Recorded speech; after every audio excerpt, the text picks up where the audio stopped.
Happy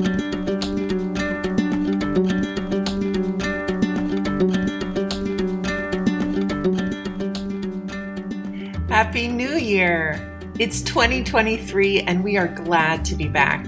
Today feels especially celebratory as it marks our 30th episode, and we are so thankful to all our listeners and newfound tree community. It has been our pleasure creating this podcast, and we look forward to many more episodes to come. When we began the podcast, we never could have dreamed of the places that our connections to trees would take us and to the people we would meet along the way. In today's episode, we'll talk with Swedish-American author Linda Åkeson McGurk, whose book, The Open Air Life, Discover the Nordic Art of Friluftsliv and Embrace Nature Every Day, shows us how to embody a Friluftsliv life by getting outside and embracing the outdoors no matter the time of year or temperature. Especially in these darker and colder January days when it may be more appealing to curl up inside. Linda writes about the many ways being outside strengthens our mental and physical health, builds community, and nurtures a necessary relationship with nature. The passion for the open air life that she not only advocates for but also lives herself is inspiring. And I have a new appreciation and drive to connect even deeper to nature around me. As the famous Scandinavian saying goes, there's no such thing as bad weather, only bad clothing. My name is Dory Robinson, and this is Tree Speech, a podcast where we strive to listen to the forest through the trees. This week's episode was written and recorded in Massachusetts, on the native lands of the Wabanaki Confederacy, Pennacook, Massa-adchu-es-et, and Pawtucket people, and in New York on the lands of the Lenapee tribes, as well as the Sápmi tribe of Sweden. Tree Speech is co-written and produced by Jonathan Zautner with Alight Theater Guild.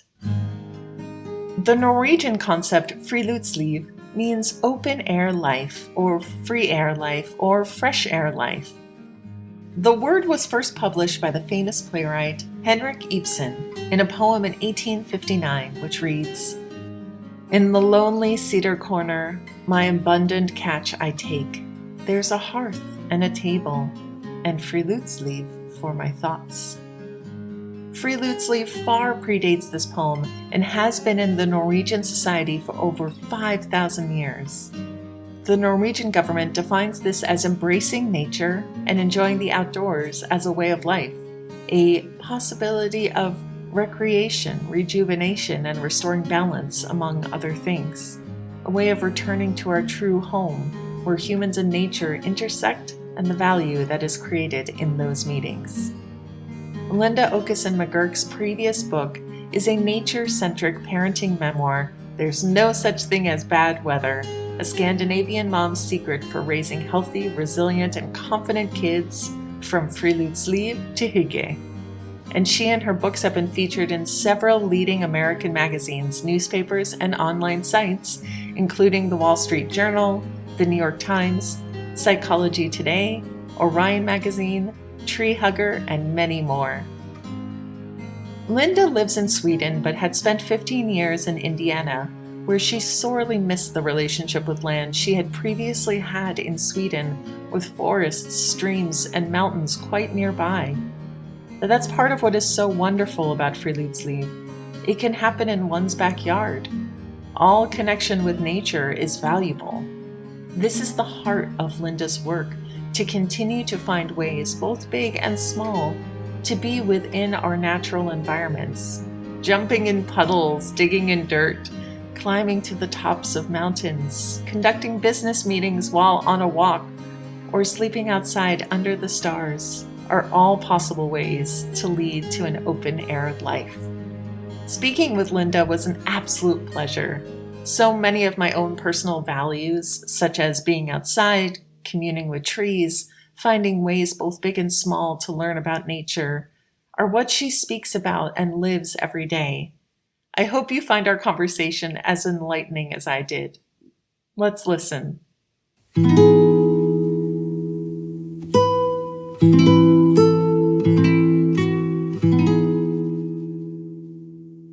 Hello, Linda. How are you? I am great. Thank you for having me on. Congratulations on this recent release of your new book, The Open Air Life. We have loved reading it and we've been really inspired by it. So thank you for taking the time to speak with us about it today.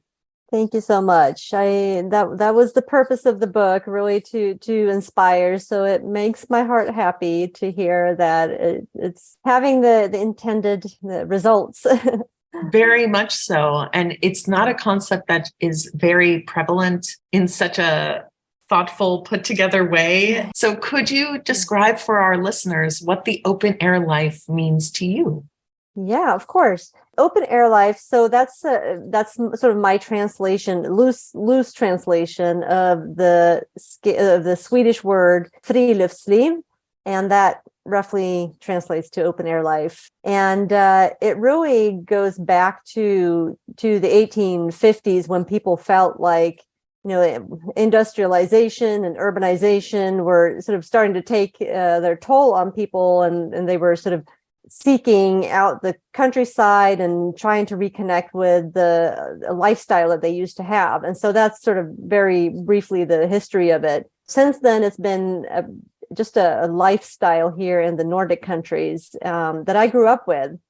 I think in the US, we're more used to thinking of outdoor life in terms of outdoor recreation. It's more sort of focused on activities and a lot of times maybe more sort of exhilarating or adrenaline, inducing activities, or hiking big mountains, or hunting, fishing, riding ATVs, and things like that. But Friluftsliv is a little different in that it can certainly involve hiking and climbing big mountains, but it really emphasizes sort of nearby nature and connecting with nature in everyday life in whatever way you can. And of course, this is going to depend, like how you do it is going to depend on where you live and what kind of access you have to green spaces. So to me, it's something that I've grown up with it. I live in rural Sweden now. So to me, it's about being out there every day. I have my routines and rituals in nature. Like I go outside every day. I have a walk that I go on, and to do it every day, regardless of the weather, which is another sort of main idea behind Friluftsliv, is to really try and find something to love about every season and every type of weather. So that's the short version. That's a wonderful answer. Thank you. You incorporate Friluftsliv into your life and into your children's lives. Can you tell us a bit more about that incorporation and that integration? Yes. Yeah, a lot of it is really about finding ways of being active outside in your everyday life. Like, for example, walking places or riding your bike places instead of taking your car. And granted, I live in a rural area, so that's not always practical here. But if I go to the city, for example, to try and maybe park, not drive like all the way to the door, but to park a little ways away, and also do some walking or taking public transit, because that way you also get that sort of everyday movement in. I think it's important to sort of rekindle that relationship with walking. It's about embracing whatever you have nearby. So it's just about, embracing what you have. Embracing what you have in all four seasons. Yes. And also what you enjoy doing. Like my kids are older now, so when they were little, of course, then, it's easy to just go outside and play. But now they're 11 and 14. So it's a bit more about, they sometimes want more challenges, or to them, it's more important to have a goal or a destination. But we compromise, and we usually have a good time. Friluftsliv is one of the main ways that we spend quality time together, especially on the weekends. And it's great even for teenagers. It's something that you can do all life, which I really want to emphasize that too. You start them young, and it's something, unlike sports, for example, which a lot of kids play when they're younger, maybe through high school, possibly through college if you're really good. But after that, let's face it, a lot of people don't pursue that. those sports anymore. But with Friluftsliv, it's something that you build the foundation in the early years, and then it's something you can do if you're in good health. You can do it, in your golden years as well, for sure, and it will help you stay in good health as well. Very, very much so. I mean, that was one of the things that really stuck out to us about the book, is that you have a chapter on how the outdoors play a part in bringing joy and health through all seasons of life. And I do think that there's a great emphasis on younger rather than older. Yes. And we don't talk about that a lot. Yeah.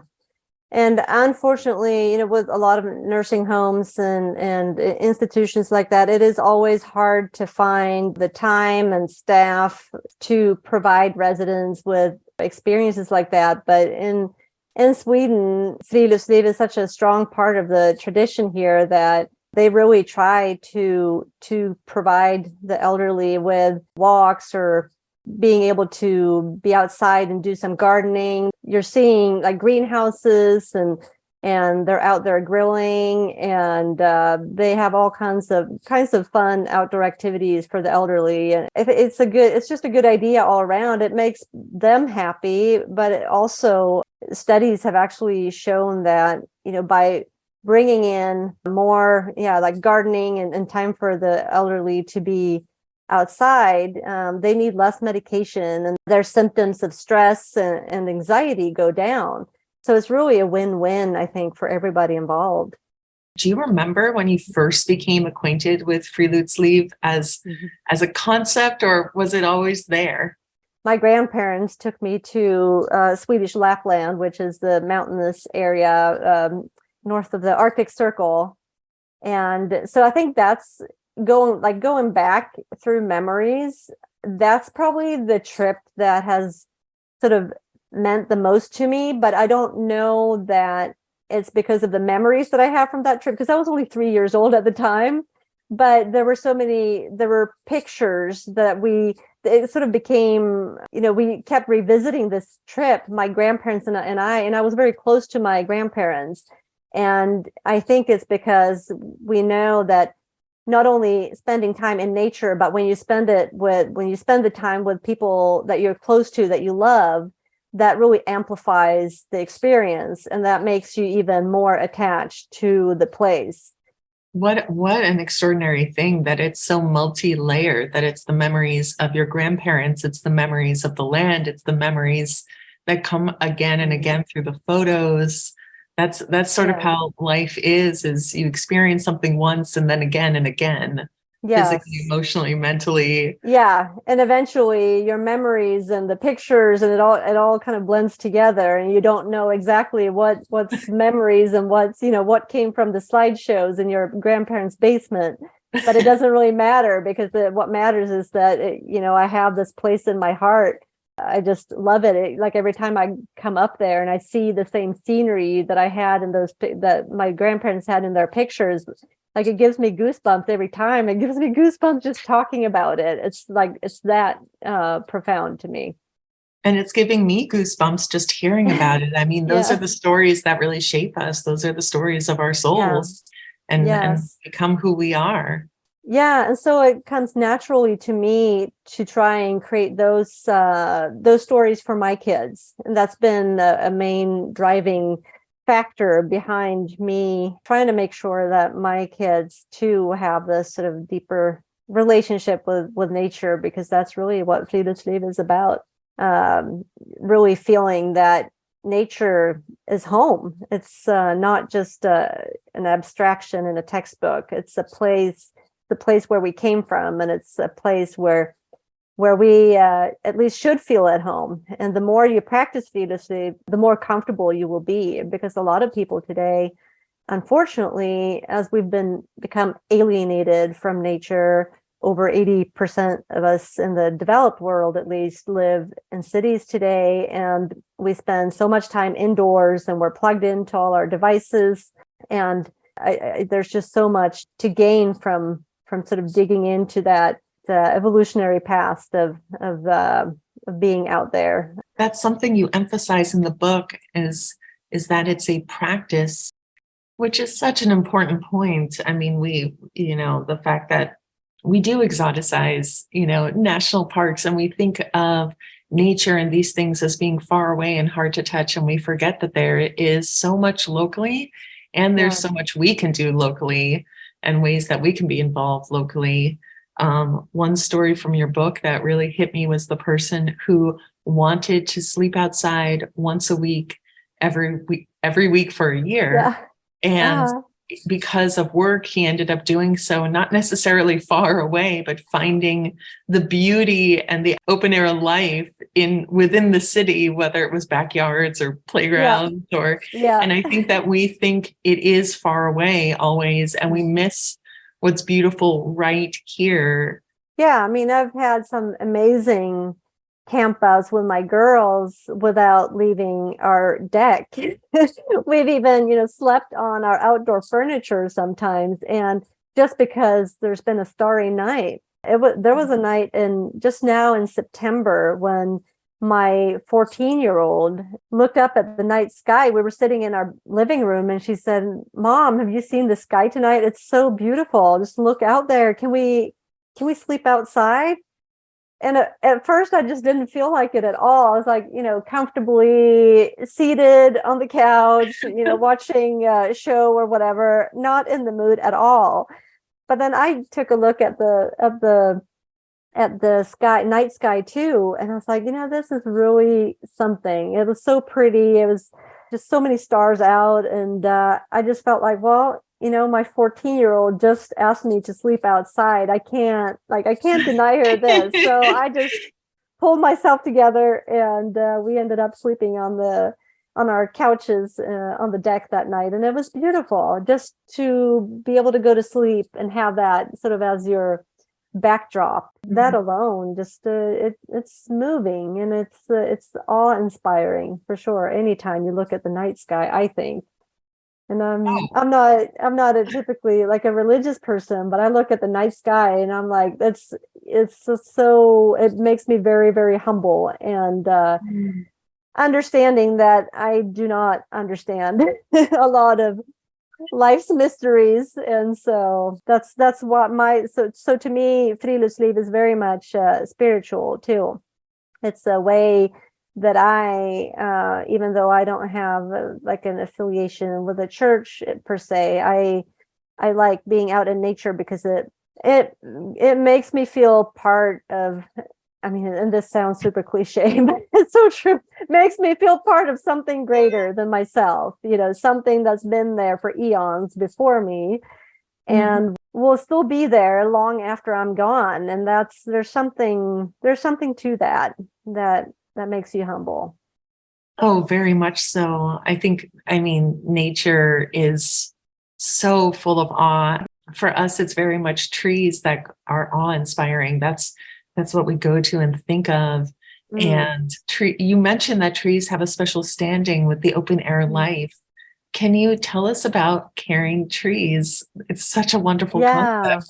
That goes back to the old sort of agrarian society when trees were so special. They were seen as sort of the like a gathering place for a lot of the sort of supernatural creatures that people believed in back then. And so in the countryside, people would try to build their houses like near a large tree because they felt like that way they would be protected. And if there wasn't a tree on the land to begin with, they would usually plant a tree. The idea being that if you took care of this tree and nursed it and kept all these supernatural creatures happy, then they would look after you and the farm animals as well. So I have some ideas in my book for how you can benefit from the power of trees, and one of them is tree hugging. It was actually my sister who introduced me to tree hugging, and at first I thought it was kind of I thought it was kind of silly at first, but then I started doing it and I was like, I like this. It's calming, it's soothing. And actually I've noticed too, I had an incident with my youngest daughter when she was little. I think she was about 5. She often threw tantrums when she was little. I noticed at one point that trees seemed to calm her down. And at one point, she had a tantrum and we went outside because it just seemed like going outside would diffuse the tantrums as well. And I walked away for a few minutes because I had to cool off and I felt like she had to cool off. And then I came back. I found her sitting at the roots of this, I think it was a birch tree. And she had clasped her arms. She had wrapped her arms around this tree and she was just kind of leaning into it. And then I asked her what she was doing. And she said, I found a friend while you were gone. I was like, oh, okay, well, tell me more. And she told me that she felt safe around the tree. And like I ended up writing a whole blog post about it because it was a revelation to me that children, like even young children, could actually feel very calmed and soothed by a tree. And after that, we actually named the tree her Calm Down Tree. And we ended up going to it several times when she was upset. So I think trees can definitely help us in a lot of ways, just for mental wellness. And I know in the forest bathing tradition that being around trees can actually, that it even benefits our physical health. I definitely feel that it does. And I've always been a tree hugger. And that story about your daughter is just beautiful because it's innately in us. We find it doesn't surprise me that a child would say, oh, wow, this friend who is rooted in the ground will give me support right now. What a beautiful thing. Another natural element that you were mentioning the night sky before, and it makes me think of this concept you mentioned in the book, Moongata, which is particularly beautiful. There's all these words that we do not have an English equivalent for. Can you describe the word? So Moongata, it literally translates to moon street. And it's just a word that describes this reflection on water from typically a full moon. On a clear night, if you go down to a lake on a full moon, you'll see this shimmer, kind of like this streak, a long streak across the water. And that's what Moongata is. And here, it's just one of those beautiful words to describe something that we like to observe in nature. And we have a lot of words like that. I have a long list of words that we use for different types of walks as well. And I think a country's language, I think it's a reflection a lot of times of the culture.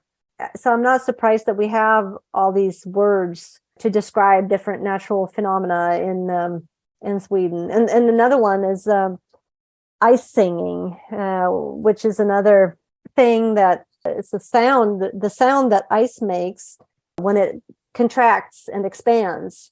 And it's the most beautiful, harrowing sound I've ever heard. And in the wintertime, one of my favorite things to do is actually just to go down to the lake here and sit there for a while and just listen to the ice sing. It's very powerful. It's quite amazing. So it's just another one of those simple ways of connecting with nature that I do on a regular basis. There's something about having a word for it that is extraordinarily powerful, because as soon as you said that about the ice, I knew immediately I had a visceral reaction. Yeah. But how wonderful to have a word for it so that you can make space for it in your world. Absolutely. It's so important today. I mean, I feel like a lot of us feel like life is a little out of whack today, and American society is very competitive. A lot of people complain that there's not enough balance between work life and family life, for example. And there's a lot of pressure, and that pressure trickles down to our children, I think. I think Friluftsliv could really do a lot of good here in that it allows us to just be. I mean, I feel it myself every day. When I go outside, that's when I can really just drop everything that has to do with work, and I can just allow myself to just be in the present moment, because that's the only thing that nature asks of me, is that I'm actually present, I think. And I think for kids today, a lot of them, I mean, there's so much pressure even on preschoolers to reach certain academic milestones, and there's this emphasis on getting everything done like earlier and earlier for some reason, instead of just letting them be. And I think Friluftsliv can sort of help bring that back into balance.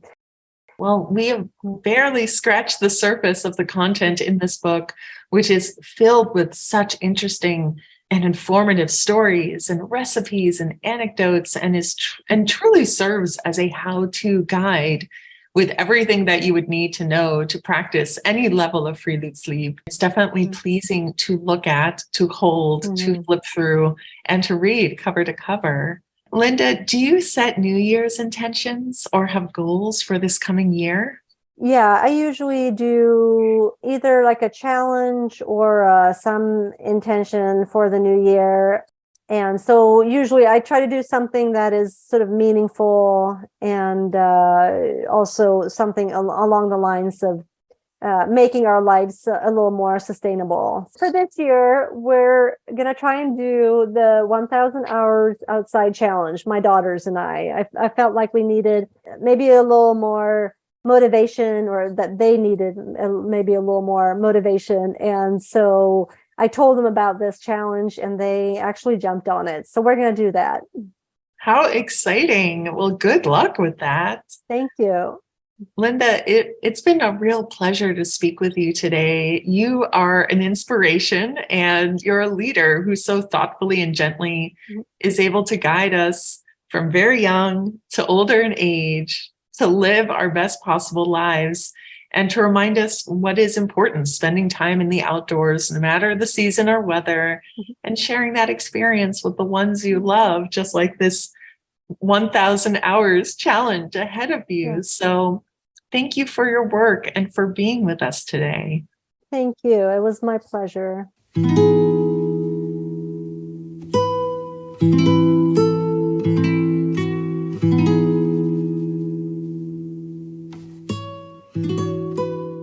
What a joy it was to speak with Linda. Ultimately, she teaches us that Friluftsliv is about slowing down in nature. No fancy equipment or distant travel is required. No specialized clothing, and certainly no motorized vehicles. Simply finding ways to be outside at any age. This is part of what I found most fascinating about the book and my talk with Linda. Despite my love of trees and going hiking, I am by no means an outdoor expert. But actually, Friluftsliv is inherently not competitive. It's not supposed to be elite or filled with pressure or even done with speed. It's for everyone at every stage. The images in my head of extremely athletic trail runners slowly melts away as I read the book, allowing me to savor my own relationship with nature, just as it is, and just as I am. It's important to note that for many people, going outside every day simply is impossible for many reasons, including disabilities or even safety. I want to recognize my privilege that I am able to do so, and that I have access to beautiful spaces, and to feeling safe when I am there. This time of year is always filled with resolutions and intentions, and it feels like we are at a clean slate, a new beginning. Sometimes these intentions or resolutions can seem harsh and strict, but what if they were more gentle? In Linda's book, she speaks about how Friluftsliv can exist in different forms. In any situation, she defines basic principles of open-air life that are very simple. Being one with nature, using your body, keeping it simple. I think that one really speaks to me. What if this year, for a clean slate, we didn't have to work quite so hard or be so harsh? What if it was just that simple to take in a little bit of nature every day? I think that sounds doable for me for 2023. What do you think, tree speechers? How about for you?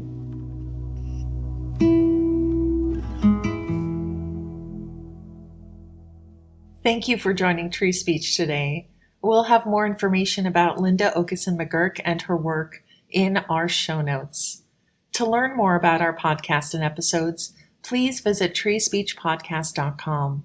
We're thrilled to be able to offer interviews, creative insights, and stories about the natural world we live in and the trees who guide our way. Please also consider supporting us through our Patreon. Every contribution supports our production, and we'll be giving gifts of gratitude, including an invitation to Treehouse, our new virtual community for patrons of all levels. Please also consider passing the word to tree-loving folks, and rate and review us on Apple Podcasts. Every kind word helps.